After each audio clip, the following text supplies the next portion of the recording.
ドラゴン。それは最強の生物である。炎を吐き、空を飛び、時には魔法も使うという想像上の存在。だと小林さんは、そして我々視聴者が思っていた。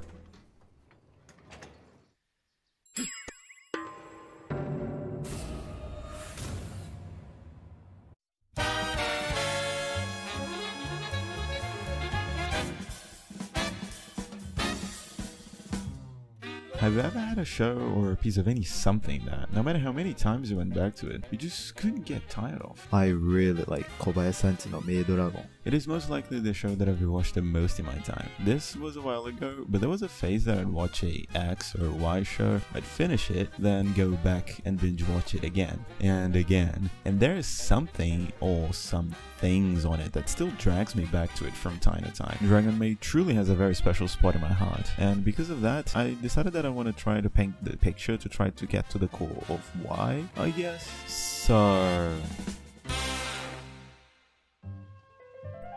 well, what am I even on about? Me and my lack of self-appreciation went through this little process of sitting down and rewatching it again, but this time taking notes of examples that would sustain the points that I want to discuss, which was probably completely unnecessary. However, considering the kind of show on the matter, I don't know if it's because this is the first time I've ever done something like this, but I was actually impressed with the number of notes I was able to take out from each episode. Really was as if each episode had something different to tell us. Now, before we get ahead of ourselves, I have to rein over the wet for a bit. We are talking about a show that falls onto this slice of life / comedy category. I know shows like, say, ご注文は詐欺ですか? Which in my opinion is just so boring. Gabriel Dropout, the absolute masterpiece 日常. These are all shows that go about making the proper synergy between the characters and nailing their jokes. Being there first to just sit down to watch them after a tiresome day at work, working, at school, studying, or at the couch sitting your lazy ass, looking just to be healed, you know, relax, cleanse the soul if you will. But they don't necessarily make you go too much out of it. They really are just there, which is a great thing, don't get me wrong. I feel that, as of its premise, Dragon Maid does that, but it's still very special on that regard, necessarily because it has a little bit of a spice onto it, if you get my drift. Just a quick side tangent, I believe you can make something good or bad out of any topic. It's more a matter of execution. You could make Attack on Titan be just about this guy who gets too strong out of a sudden and just kills all the titans out of nowhere. A bit more concrete examples would be shows like Mushoku Tensei or Jujutsu Kaisen, of which I personally didn't think they were really all that great, but I do see why so many people love them the way they did. These shows deliver what they promise in such a great and even outstanding way from what I've seen. So what happens with Dragon Maid is that the slice of life that the show promises is amplified for it being naturally blended with social and very human discussions. The show makes you laugh and warms your heart, at the same time as it takes carefully into consideration the dichotomy of the costumes, values, common sense of these characters, how one sees their own place of belonging. Toru came to this entirely different world that goes on the opposite direction of everything that she knew because she had to escape. She has the option to go back if she wants to, but she prefers to stay because she feels like she belongs to this new world. And I know this is still very shallow. Please calm down. What is interesting is that even with a very fanciful setting, Dragon Maid still brings us very human and even realistic characters and situations, which is a key thing. Hold on to it. I hope you understand what I mean by that as you watch. So I sat down to catch up to the manga as well, and I don't know how trustworthy this information is, but apparently, according to the author Ko Kyoshinja, they were supposed to write a romance, boy meets girl kind of thing, and somehow they came up with that. And I think it also makes sense if they were supposed to write a generic power fantasy, because, I mean, wouldn't it make sense? Like, hear me out. Long story short, Kobayashi, a normal person who lives alone and works, and then boom, one dragon and two and more, and that's kind of it. But as I see, the show is very attractive for a number of reasons. You can be attracted to it because, you know, flashing colors and a cooling vibe. You like your slice of life, and as the cactus bubbles are made, there are bubbles with different traits that also interact with each other and makes the whole cactus synergy. you can enjoy it if you like isekai. What a frightening genre. Now, I said genre because what I think that happened with isekai is that it was first a setting that started to be popularized, being associated with a certain configuration of storytelling that led it to be what we know of isekai today. So it's pretty much a power fantasy where at least the main character came from somewhere else. So if that was the case, they would have pretty much taken turns from this premise of this hero that goes to another world by subway and did something or has something that makes them stand out, has a mentor of something, and then touches some crystal ball, some sort of artifacts that measure their power above average, and then they alright, to a reverse isekai. But these creatures come from afar to our known world and try to understand our society. And as silly as it may sound, it works so nicely because of its execution. It could have also just been an ecchi comedy show where someone is just too horny and takes advantage of the situation. So imagine if Kotora-san had dragons. And even though, of course, the show does have ecchi, it is way much more a card up the sleeve that it's used for funny bits.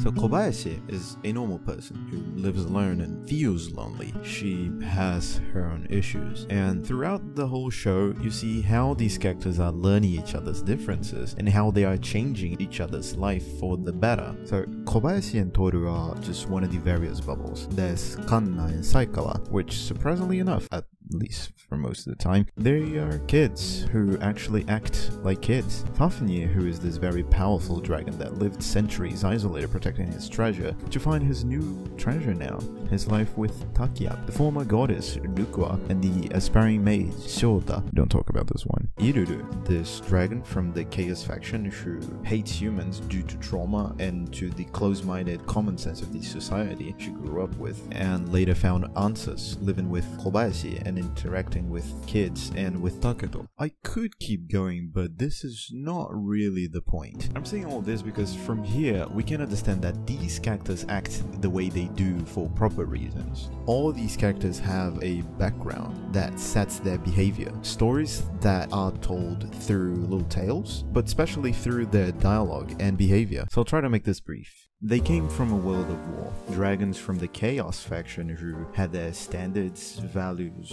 Dragons from the Harmony faction also with their set of values. The spectators who don't interfere in the fight and watch from afar. Toru, princess of the Chaos faction, set off in a journey entirely by her own, trying to figure out who she is, what her freedom is like, or if she even is free in the first place. Her very goal, nearly died defying God, fled away to the human world where she found Kobayashi, who had so little faith in God that was able to pull out the sword from Toru and saving her life, and then offering her a place to stay. Kanna is a child who was neglected by her parents so she could become strong. She was banished for pulling pranks, trying to catch her parents' attention, and had Kobayashi to give her a place to stay.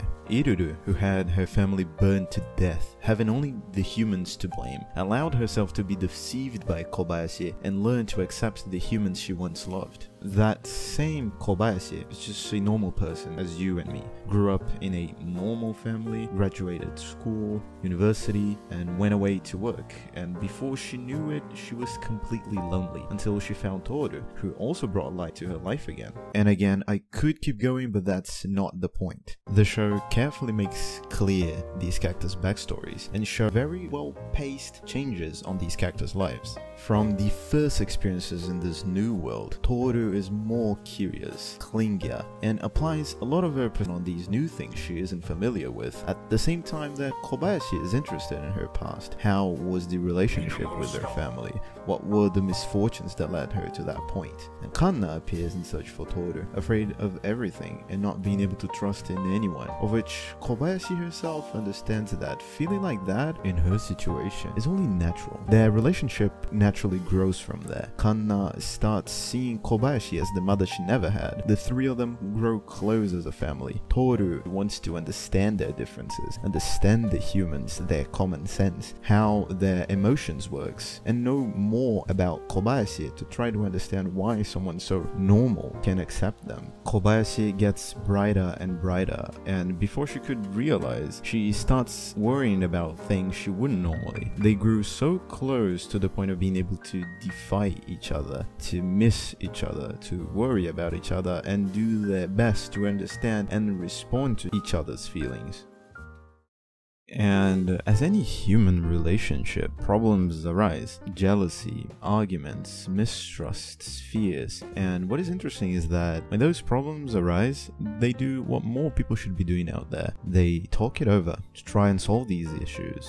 Who would have thought? An interesting thing that is said in the show is that even knowing that Kobayashi and the other humans they are tied to will die in a century or so, which is nothing for them, Toru and all the other dragons have found this new place where they feel they can call home. Fafnir made his analysis in this world, found Takia, who he treasures. Iruru, who had their parents burned to death in the hands of humans, starts to understand that not everyone thinks the same way, and finds again the joy of interacting with humans. So what they want is, even knowing that the more they cherish, the worse it will be when they die, they still want to seize this little chapter so they won't call these feelings regret. What is incredible is that it is a comedy slice of life show. Even with all this happening and all of this being thrown at you, they always have a following wholesome scene or some funny bit that's naturally blended and just adds to the vibe of the show.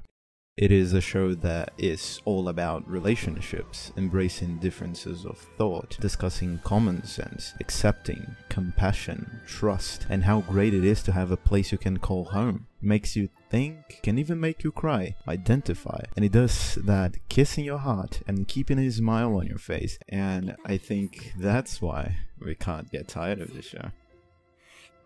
全部あげます。そんなにいらん。